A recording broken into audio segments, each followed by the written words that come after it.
Hola, ¿qué tal? Bienvenidos al video número 37 y al último macro tema del curso, que es el tema de integración. Entonces veamos, ¿cuál fue el primer lugar donde empezamos a ver la idea de integración en este curso? Pues habíamos dicho justamente en el primer video que tuvimos en el curso que una de las formas en las que Arquímedes había aproximado pi era la siguiente, o en realidad aproximado el área dentro de un círculo. La idea es que se inscribe y también se puede hacer por encima a circunscribir un, a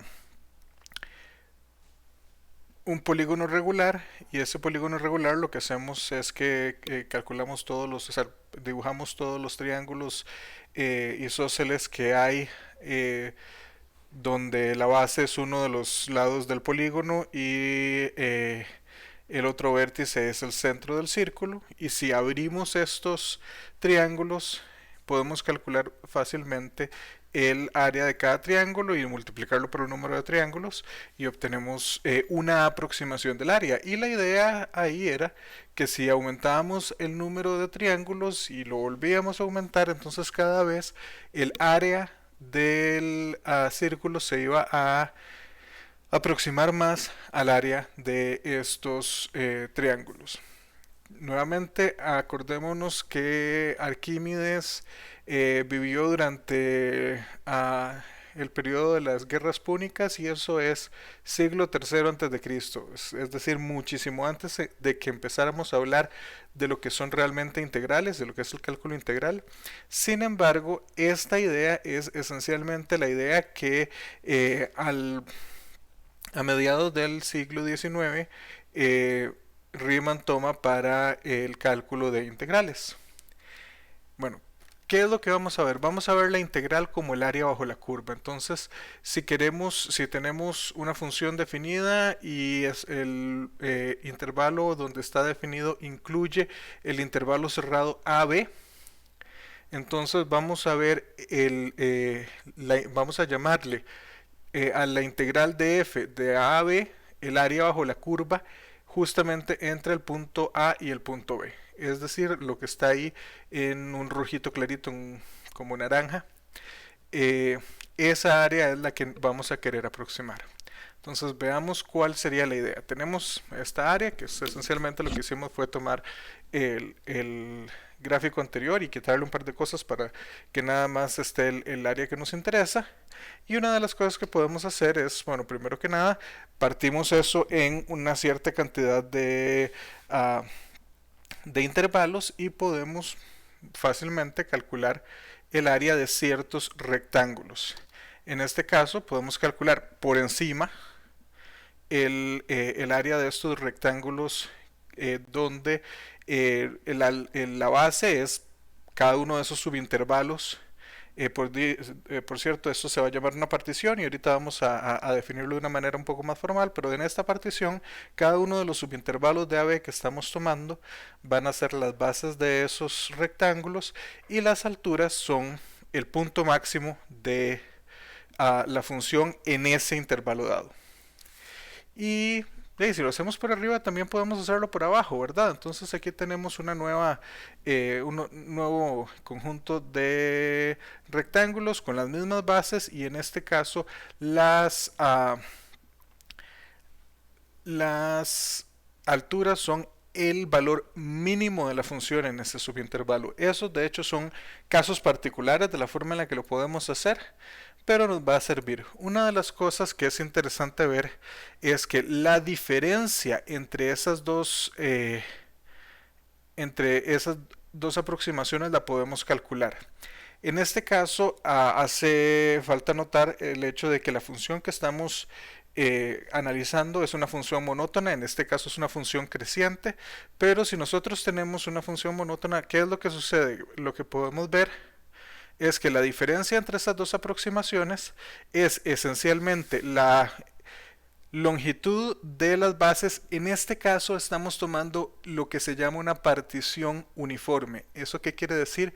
Que el intervalo AB lo partimos en un cierto número de intervalos, de subintervalos. Cada uno de esos subintervalos tiene la misma longitud.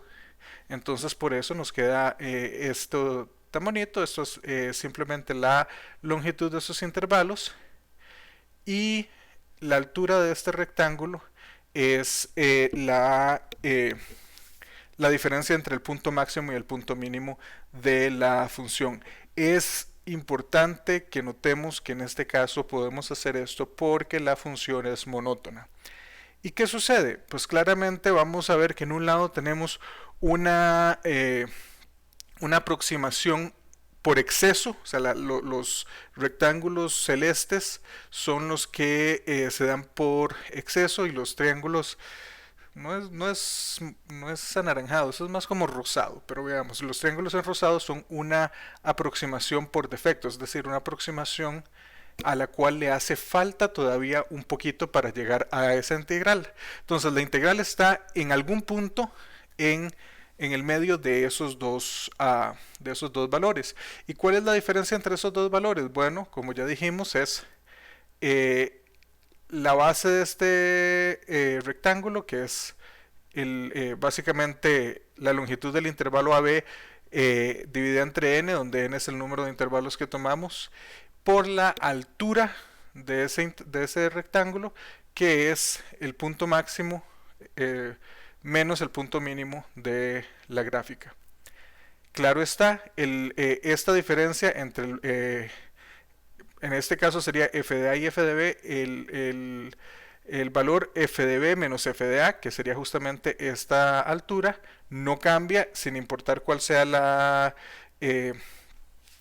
partición que tomemos. Y claro está, entre más pequeña sea la base de esos rectángulos que estamos tomando, pues más cerca vamos a estar del valor que estamos buscando. Ahora bien, habíamos hablado de particiones, entonces pues sigamos hablando de particiones. ¿A qué nos referimos con una partición? Hay dos tipos de particiones y vamos a ver las diferencias entre ellas. Es esencial, es cosas pequeñas.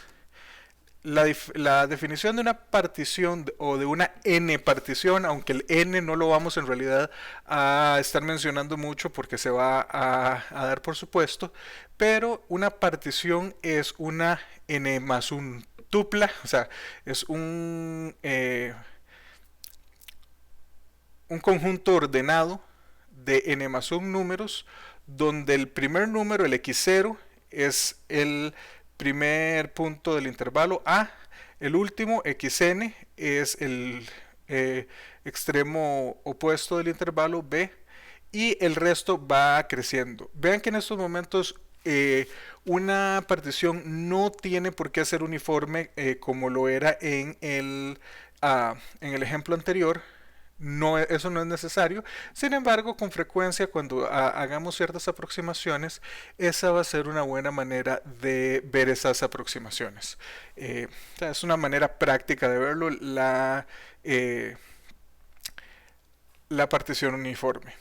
Y el otro tipo de particiones son particiones etiquetadas, donde una partición etiquetada es un conjunto que tiene una n más un tupla, la misma que habíamos visto antes, y una n-tupla que t1 hasta tn. Vean que esta empieza en x0, es x0, x1 hasta xn, y esta empieza en t1 hasta tn, donde vamos a tener la misma condición para los xn, o sea, estos son los puntos de partición de la partición, pero además vamos a tener que tn es un punto escogido, esencialmente puede ser cualquier punto, tal que tn está en el intervalo perdón, tk está en el intervalo de xk-1 a xk. Ahora bien, en este caso, veamos que es la misma imagen que teníamos antes. En este caso, veamos que para los azules, el K que estamos escogiendo es XK, en este caso en particular, pero esencialmente es el punto donde alcanza el máximo. Ahora, estamos hablando de qué es el punto donde alcanza el máximo. Estamos asumiendo que tiene un máximo. En este caso, y durante este curso no siempre vamos a estar hablando de funciones que son continuas, pero cuando tenemos una función continua podemos asegurar que existe un máximo. De otra manera hablaríamos de un supremo, pero por el momento quedémonos con uno que diga que ese es el máximo. Ahora, otro concepto que vamos a ver es la longitud de la partición. La longitud de la partición es el máximo entre las diferencias de cada una de las partes consecutivas. O dicho de otra manera, lo que estamos diciendo es que la longitud de esa partición es la longitud del intervalo más grande en la partición P. Y esto lo vamos a definir igual si estamos hablando de una partición etiquetada o una partición sin etiquetas. Ahora, el Bartle, que es el libro que estamos usando, denomina esto, lo escribe de esta manera que uno lo leería como la norma de P. Este es el único momento en el que yo voy a usar esa notación porque en realidad esto no es una norma. Nosotros no hemos hablado de espacios métricos y de cómo se define una norma en espacios métricos. Me imagino que eso lo verán a más tardar en el curso de topología, pero no es una norma. No nos vamos a poner en detalles a definir qué es una norma en este punto o en este curso, pero no es exactamente una norma. Entonces, por el momento, como les dije, esa es la notación que usa el Bartle. Yo no la uso y esta es la última vez que la vamos a usar en estos videos. Ahora bien, vamos a hablar de qué es el refinamiento de una partición. Entonces decimos que si P es una partición de X0 hasta XN y Q es una partición de Y0 hasta YM. N y M no son necesariamente los mismos, pero son dos particiones de A y B. Decimos que P es un refinamiento si el conjunto de puntos de particiones de Q está contenido en el conjunto de puntos de partición de P. Bueno, nosotros sabemos que Y0 tiene que ser A y X0 tiene que ser A y YM tiene que ser B y XN tiene que ser B, pero en el medio hay otros puntos, ¿verdad? Entonces básicamente lo que estamos diciendo es que si es un refinamiento, P tiene que tener una cantidad de puntos mayor o igual que la cantidad de puntos de partición de Q, pero puede tener más. Entonces esencialmente eso es un refinamiento de una partición. Y resulta que si uno tiene que P es un refinamiento de Q, entonces la longitud de P es menor o igual que la longitud de Q. Eso es sencillo de probarlo y si no me equivoco eso está en los problemas propuestos para esta semana. Ahora bien, vamos a hablar de lo que son sumas de Riemann. La suma de Riemann es si tenemos una partición etiquetada donde los x0 hasta xn son los puntos de partición y los t1 hasta tn son las etiquetas de cada uno de los intervalos. Entonces la suma de Riemann de f, que lo vamos a definir como este sigma p de f, es la longitud de cada intervalo multiplicado por la función evaluada en la etiqueta. Entonces esencialmente esta es la base del intervalo, este es el área de un rectángulo, ¿verdad? Donde la base es la longitud del intervalo, o la longitud de la base es la longitud del intervalo del que estamos hablando, y la altura es la función evaluada en algún punto en ese intervalo. En el ejemplo que habíamos dibujado, esos puntos siempre eran, o sea, el TK siempre era o el primero o el último de los valores. También hablamos de una suma superior. Esto también se le llama la suma superior de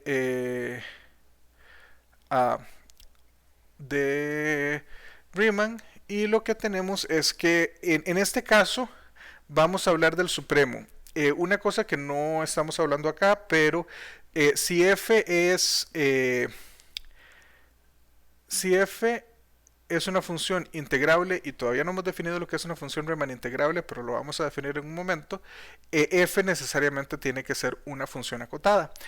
En estos momentos confíen en mí de que eso se vale, o incluso la prueba está en el libro, pero si es acotada, entonces sabemos que en cualquier intervalo va a tener un supremo, no necesariamente uh, un máximo, pero aquí estamos asumiendo que el máximo existe, entonces decimos que t es la etiqueta donde se alcanza ese supremo, es decir, hasta cierto punto estamos asumiendo que f es continua. Y decimos que la suma de Riemann superior de f asociada con esa partición está dada por esta suma que tenemos acá. O sea, básicamente es la suma donde f alcanza el máximo, y la suma inferior es básicamente lo mismo, solo que aquí vamos a estar hablando del ínfimo. Y justamente, si ustedes recuerdan, el dibujo que nosotros hicimos, justamente las que nosotros estábamos calculando era en rosadito la suma inferior, el LP, y la suma superior era la que estaba en celeste. El U y el P viene porque ustedes lo van a encontrar en todo lado con esos valores, y yo no quise cambiárselo para cambiar la notación, para cambiar el idioma, pero esencialmente la suma superior en inglés es the upper sum. Entonces la U viene de la palabra upper, que es UPPER, y la L viene de la suma inferior, es the lower sum, y pues L viene de lower, LOWER. Ahora vamos a definir qué es una función Riemann integrable. Decimos que f es Riemann integrable en el intervalo AB, o decimos que f es R de AB, o simplemente f es R cuando el dominio es conocido, si existe un valor I sub f tal que para todo epsilon mayor que 0 existe un neta sub epsilon mayor que 0, tal que para cualquier partición p epsilon donde la longitud de p epsilon sea menor que neta epsilon, se cumple esto que tenemos aquí, que el valor que tenemos menos la suma de Riemann asociada con esa partición de f es en valor absoluto, esa diferencia es menor que epsilon. Una de las cosas que vamos a denominar es que en ese caso decimos que I es la integral de A a B de f de x de x. Ahora bien, resulta que dado cualquier partición, vamos a tener cualquier partición de A, vamos a tener esto que tenemos acá. Nuevamente, esta no lo vamos a probar en este video, y también, si no me equivoco, es uno de los ejercicios que les asigné en la lista de ejercicios de esta semana.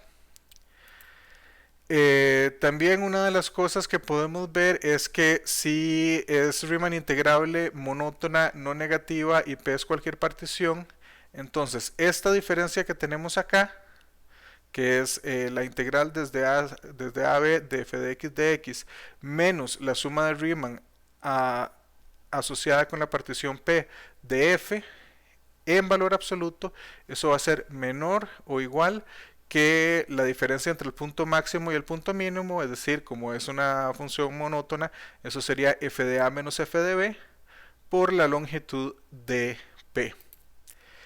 No lo vamos a probar formalmente, pero esencialmente lo que estamos haciendo es justamente este dibujo que habíamos visto ya antes, donde estamos viendo que esta diferencia es menor o igual que, bueno, que la suma máxima y la suma mínima, ¿verdad?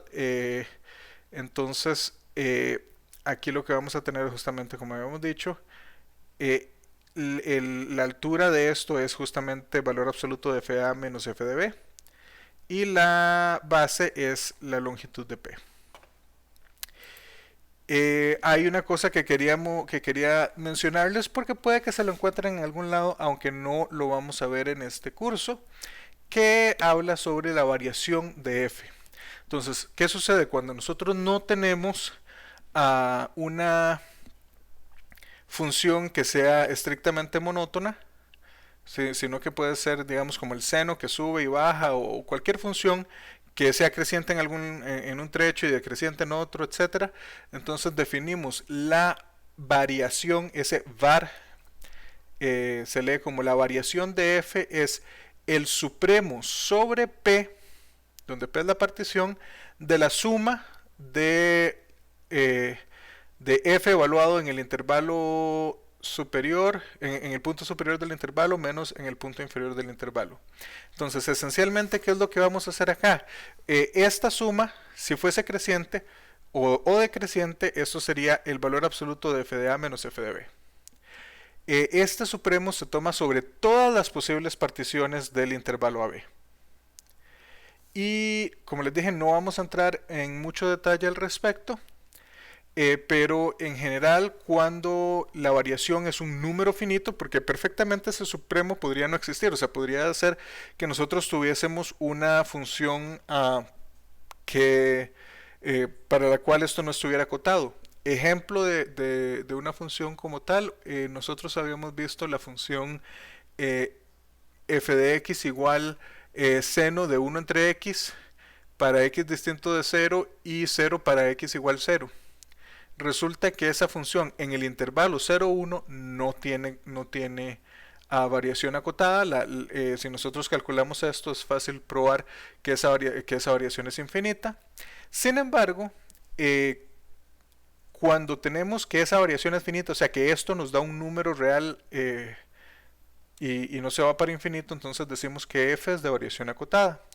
¿Y por qué queremos ver esto? Bueno, porque resulta que dada una partición, esta diferencia en valor absoluto, que era la que habíamos visto antes, está acotada por la variación de f, que es fija, no depende de la partición, por la longitud de la partición. Entonces, si es de variación finita, nosotros siempre vamos a tener que una aproximación bastante apropiada de esa integral.